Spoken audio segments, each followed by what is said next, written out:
So I showed this in my Lunar New Year ears DIY last year, but basically you just take any image that you want to make a print of. So I saw this pass holder magic band image and I tried to look for it in other places. So you can see I also saw it on this particular palette, for example, and you basically just save the image. You just say Control save it to your computer. And then once you have this image, I put it in PowerPoint and then deleted like the napkin part around it because I basically just wanted this sketch pattern. I was looking for a combination of color and black and white, but that kind of fun. And then I also took out this 2022 because I didn't want to date it. So I kept the logo, Festival of the Arts, but I took out the date. And you can see in Photoshop, this is what my finished product looks like. I was just trying something different where I was also putting this one object in there. You guys can see this is what it looked like. First and foremost, when I saved it, this is just the pattern, and I literally just like copy merged. For example, I moved things over here and copied it, made this a little bit smaller, just so I would have a repeating pattern throughout the entire layer, because you want to have multiple pictures in order to make fabric out of. If it's just one area, then you're wasting a bunch of fabric. So I just copy and pasted a bunch of things, and then I did another version where I took this sketch of Mickey and Minnie that I found online and I just copied and pasted it right there. I thought that'd be kind of fun. And then once you're done, you flatten the image and save it so that you can go ahead and make this one layered JPEG. But for example, if I did this over here, I did like the lasso tool, and I said I just want to circle this, for example. I would say edit, copy merged, etc. or copy at this point, then say paste. And then what you do is you want to take this arrow, drag the area that you just copied, and I would just move it around over here. So I would paste it here, I would paste it here, etc. And that would basically be your flattened area. So that's how I went about, you know, copying a lot of these little symbols. I just did that manually and pasted it all the way around. I'm going to undo that because I don't need that. But at any rate, I just wanted to show exactly how I came to this final image. And then what you do is you want to go into a Word file.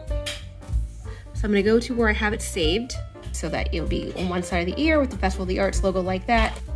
And that's how it's going to appear. So you guys can see it's going to just go on one top half of the fabric. I like to maximize all the space so that I don't have to worry about empty space. So what I would do is just like duplicate this twice so I have extra fabric ink to work with. So I'm doing one with the Mickey sketch, one without. You guys can see I have it repeated. So Mickey's up there, Mickey's not down here. Those are my two different versions. So now I have a nice layer to work with. I'm probably gonna just add a little bit more down here and then print this out. Now that I've properly stretched the design the way I want it to look, when I print it out, I'm leaving a little bit of space on the sides because I noticed that the ink tends to bleed and I don't want it to create streaks down the side. So I'm leaving a little space. This side I didn't leave as much. Maybe I should move it over just a tad. I know I'm a little perfectionist over here. Let me go ahead and just kind of move it over to protect it. All right, so now that it looks exactly what I want it to look like, I'm going to feed it through my paper. I'm going to just hit print. Make sure that it says it's in color. It looks like it is. Sometimes I have this in black and white, but now I have it in color, so we're good. So I'm gonna hit okay, and I'm just gonna do a test print to make sure it looks okay, and if it looks great, I'm going to print it again on the fabric.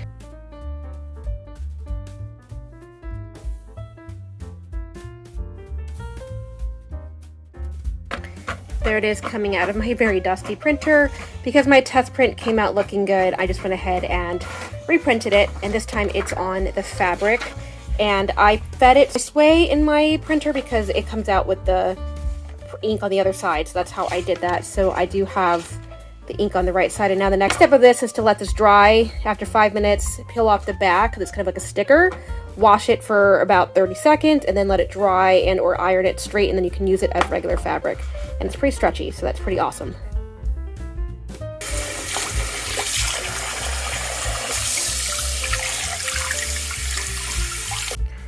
To speed up the drying process, I like to lay them on a towel. It helps it sop up moisture real quick, and once it gets to the point where it's like dry, you can then take an iron and smooth it out before you use the fabric. So I'm gonna do that step right now. Pick out these creases.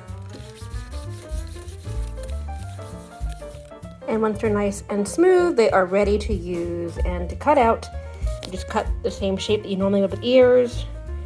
Around that area is my two areas, and then I'll take two from this side as well.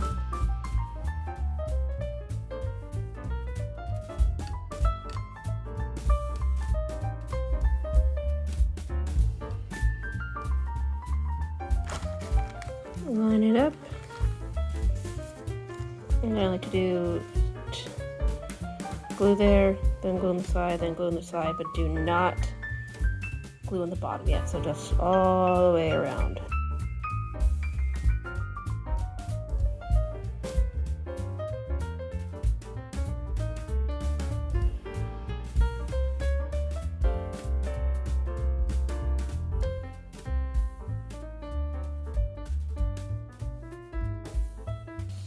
So after you have all 4 of these wrapped up, glued on either side, you want to go ahead and stuff the inside so that you have some bit of soft layers. So I need some polyfill to stuff this up. I've sealed each one of these, so basically you just want to take the stuffing, push it down with your finger, put the glue here on the sides, and then you just fold it down to seal it shut. There's the glue. And you just bring it down. Line up them on the inside, spray the glue, and sandwich them together. After you've assembled it, you just take the 2 ends and you want to add a little bit of a finish in the center. So I have grabbed this trim and I'm going to use that to align the outsides of my ears. Just glue a little bit at a time so you wrap the whole ear. To tie in my bow with the trim, I'm deciding to wrap up the center with this piece. I'm just going to wrap it up fully. I'm holding the clinch with this to keep its shape, but that is how it'll end up looking to tie it all together.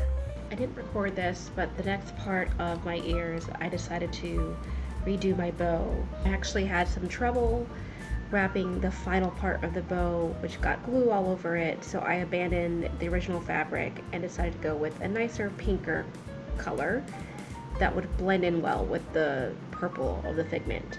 So that's what ended up on my final product, and that's what you're going to see in the next scene. And then the final thing after you make your bow is to just glue it down to affix its position.